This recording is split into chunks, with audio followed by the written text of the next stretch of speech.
My name is Mel D. I songfight. Welcome to the show, we're breaking it down. You wanna know who, what, why, and how. It's a Songfight Diary.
I'm originally from Wisconsin, but I've been living in Austin, Texas for 20 odd years, so I guess I'm kind of from here now. I live with my partner, Colin, who is also in another songfight band you may have heard of, Rectum, and that's WRECKDOM for people listening. We have a couple of Chihuahuas, and we got a couple of cats, and I songfight. What do you do when you're not songfighting? I am a software developer / analyst. I work for a university. Usually in non-pandemic times, I play sousaphone in a brass band called the Yes Ma'am Brass Band here in town, and starting up a new band called Grackle Rodeo. And I'm involved with, have been involved with a couple other bands in the honk scene, so I'm repping my Honk United shirt. It's a international now movement that centers around community and activist street bands. And what is the artist name that you used for this song? Brownword and the Big Whine. Where'd that come from? I had a song about a kitty cat band. I had a brown cat, and I've got a cat that's big that whines. He does the big whine. So we had Brownword and the Big Whine. She played the ukulele and he played the bongos. What was happening in your life or the world when you wrote this song? Well, I think most people can't ignore the fact that there is a pandemic going on globally. So that's been kind of having the most influence over my worldview and limiting my movements and forcing me to change up my habits quite a bit. We're leading up to a very tense election, and there was, of course, when this title came out, record wildfires in California, which I imagine probably had some influence on what this title was going to be. Aside from, like, outside of the songwriting and recording process, did you face any challenges in the writing? I really didn't want to write about current events. Right. A lot of my song fight entries have been influenced by current events. Yeah. And I've even gotten pretty, kind of dark with them.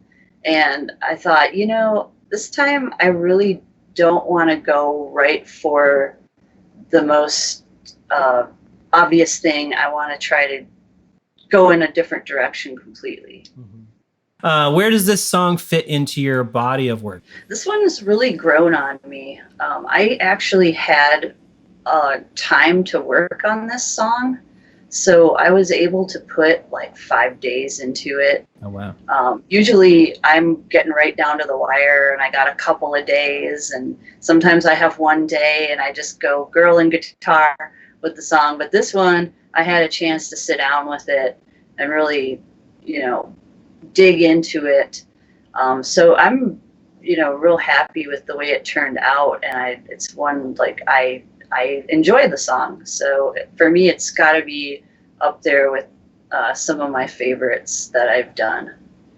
Awesome. What's the song about? What are you trying to say? Like I said before, I didn't want to get too heavy with the subject matter, but I wanted to kind of start out light, but then there's always something sort of transgressive kind of sitting underneath the sweet sounding vocals, and then it comes out at the end. It gets a little crazy because when you love someone, some people go to extremes with it.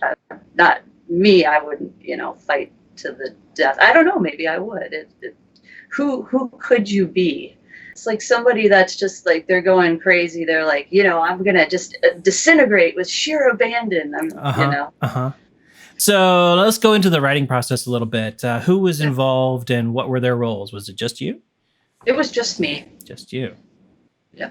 But what was the process of writing the music and lyrics? This song, because the optional challenge was use of a thumb piano, I found this sample of a kalimba, and that became the kernel of the song. It kind of drove it. I kind of plotted out my structure, and then I decided I'm going to also write the lyrics, but very loosely. They're going to have to fit, whatever the music sort of forms up to be.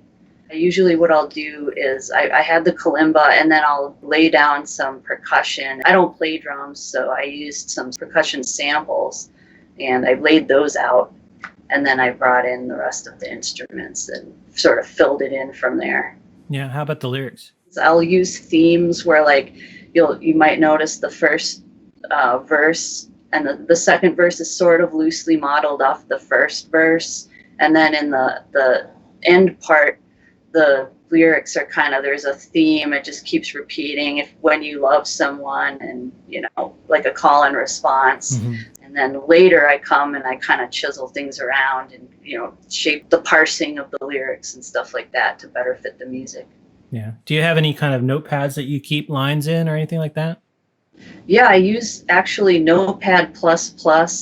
I have a little songbook on my computer, just a folder that's filled with text files. Sometimes when I feel like it, I fire up a Python app that pulls all the songs into a little songbook I can scroll through. Did you write that Python app? Yeah. I mentioned you have a key change, you have two of them at the end of there. Anything else that you were like, I'm going to apply this technique to this song? It goes a lot about with building emotion. So we have there's a slight interruption before the second verse that I've thrown in there to kind of shake things up a little bit. And then that kind of alludes to the end part. It's like a little sneak peek. And then at the end, I want to build tension. So I'm stepping it up, as you mentioned earlier, just kind of stepping it up a half step and this rising tension. You mentioned the gap that you put in there. Anything else like that you kind of stuck in to sweeten it up or trick it out? So there is that little bit where it's there's that hey and that whistle, and it stops for just a second, and then it starts the dance starts pumping. Right, like there's a drop. Yeah. And then, of course, we go into our ending part. And I wanted there to be a little bit of a groove. So there's kind of a fluty part that sort of rides out for a while. But then we build on that underlying synth. It's a sample pitch shifted up. So I want to bring up that tension. Mm-hmm. And then we just exit the song. So we don't really have a bridge. We just kind of leave. Like we fly out of there. Right. Like the experience is not over yet. This is just a window into a continuum of time. How about the melodies? What I'll do is just play the music through and just like start singing over it and see what kind of sticks and what feels right. With no words? With the words, yeah. Oh, with the words? In this case, I had the lyrics already hashed out by the time I started trying out my vocals. And then in some cases, the phrasing didn't really fit, so I had to kind of pare it down a little bit. Now it's time if you could pick up your guitar and see if you can demonstrate the hook. Sure. I think the main hook is going to be the chorus for this one. So it'd be something like, the smoke is rolling in, it's getting in my eyes. The smoke is rolling in, it's clouding up my mind. Well, I can't sleep at night, thinking about you now. The flames are leaping high like there's no tomorrow. It doesn't end in a really solid cadence. It just kind of is like drops off. I like that. Yeah. Yeah. So you said there's a small bridge? I guess if there is a bridge, it'd be that fluty part at the end. Oh, at the end. Kind of leading up into the tension. Oh, okay. Which I don't know what you would call that. I usually call it like an outro or an ending or a third part or something like that. It's not a verse. It's not a chorus. It doesn't have the same musical structure and it doesn't have the same lyrical structure as the rest of the song. Is there a melody, lick, or chord progression that you especially like? Yeah, I like the bass line in the verse. It's just basically a scale, but it's kind of like do do do do do do do do, and it just kind of ascends, and it's under there. It's really subtle. The reviewers have pointed out aptly there's a lot of layers going on in the song, so it might be one of those things that you don't maybe notice right away at the first listen.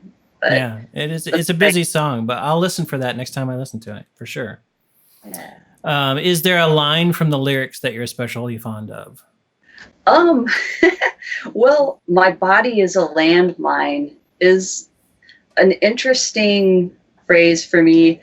Landmines don't necessarily conjure up the most pleasant imagery, but that's kind of the foreshadowing of the crazy end. We're going along, we're trucking along with this love song, my love is burning down, that sort of stuff. And then we have my body is a landmine. So we're just kind of, the beginning of the song is really, we're talking about, a lot of passion. And then we just kind of throw in this quick juxtaposition that's like, my body's a landmine. Wait, what? Red flag. And then we head on, we continue with our rather, our love song, and then we head towards the end. Okay, so now let's talk a little bit about the production process. What software did you use? I use Bitwig Studios. I use a lot of Bitwig has a lot of built-in plugins. So I used some built-in delay. I put like a tad bit of distortion on the vocals, just a little, to give them sort of more of an edge, that sort of thing. So what interface do you have? Like, I'm interested in what you use to monitor and how you get the noises into the box and stuff like that. Sure. I've got an old M Audio Fast Track Ultra that is a hand-me-down from Colin. That I've been using as my input, my interface to get the music in. I have a pair of, what are they called? Kali studio monitors. They're 6.5-inch studio monitors. I've got a Shure 58 knockoff directional mic I use for my vocals, and I mix on headphones mainly. It's just a pair of, I'm not even sure what brand they are, but I think they're fine. They're not like really high end or anything like that. Mm-hmm. And then I have my SG that I use for most of my electric guitar parts. That's what I used in this song, and I've got this Ibanez bass that I've had since I was a teenager. Is the SG, is it a real SG? It is, yeah. It's a little bit beat up. It's missing some knobs, but it's the real deal. I love it. I know there was some discussion on the boards about SGs. That was kind of interesting, but I think I got a good one. Tele versus SG versus Stratocaster. Did you use it? So you used a bunch of samples. Any other real instruments in the recording? No, the only real instruments were the guitar and the bass. Did you record the guitar clean? I didn't. I actually recorded it with some distortion on it, and I used a wah pedal. Okay. Yeah. I was wondering if that was an auto wah but it's an actual wah pedal. Yeah, it's a Crybaby wah that I borrowed. I haven't played a wah in 10 years. And earlier you asked about some challenges with the song. I think the wah was definitely a challenge technically for me. So I did have to kind of mask it a little bit with some distortion. So what it was the distortion through a pedal? I use Amplitube. Okay. Usually just the one that sounds like a Marshall JCM. Did you make any kind of a demo before you recorded the final stuff? I did not. No, this is like strictly a studio piece. Mm-hmm. I just laid it out and went for it. Just started building. Is there any other area that was hard to master or hard to get right? I feel like the last part was challenging for me. I changed it up a couple of times to get it right, and I feel like it ramped up way more than I had kind of wanted it to. So that was kind of one spot where, not that I'm not disappointed with how it turned out, but it got away from me. I see. It ramped up a lot more quickly than I had originally wanted. Oh, so did you originally envision like a longer drawn out escalation? Yeah. Okay. But the energy just kept pushing. Exactly. I didn't want it to wear out its welcome. I didn't want any part of it to linger too long. Right. It's pretty short. It's not a long song by any means. Yeah. How about the mix? Is it, like you mentioned, it's a pretty busy song. Was it hard to mix? Yeah. That's one thing is I'm really learning how to do that. So we got Bitwig. We bought it for ourselves for Christmas in 2019, and that's what really got me song fighting again. But my ear just isn't there, so I usually have to borrow Colin to come and just give me a listen. And when I think everything is ready to go, I bring him in and just have him give a listen, and sometimes he might pick something up that I haven't. He might say, oh, there's a lot of low end busyness going on or something. So yeah, I'm learning how to EQ the tracks and how to like bring the mix down and then, bring things up. And so what I'll usually do is just, and I'm approaching this all just kind of by the seat of my pants. I know there's a lot of videos I could probably stand to watch out there on how to mix and stuff like that, but I'll just take something like the drums and I'll be like, okay, let me bring everything in to try to match, that, so make sure that there isn't any one thing that's like stomping on the mix or right anything like that. Do you listen on multiple speakers? Usually I only listen on my headphones, and then when I think that's sounding pretty good, I'll switch over to the studio monitors, or vice versa. Like sometimes when I'm really laying things out, I just use the studio monitors. But when I start to mix, I do it on the headphones. And then when I think it's it's good, I'll listen to it on the studio monitors, but there's a part of me that thinks I should probably also listen like on earbuds, or like a way that people might listen to it when they're, going to song fight to hear the music, or, I might expand over to that sort of thing. Mm-hmm.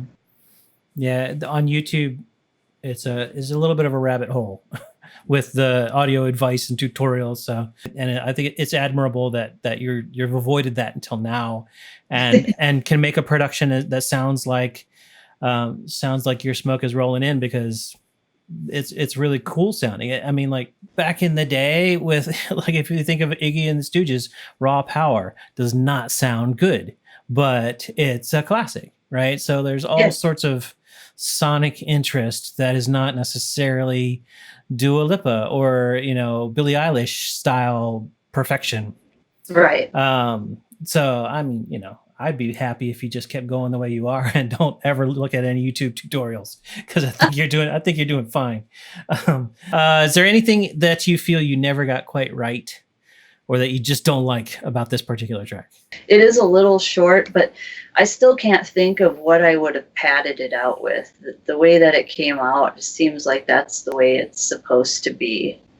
I did try to add some more low end, like some more like just straight ahead drums, and that just didn't seem to work out at all. So I just stayed with the percussion loops that I had. It's good the way it is, I think.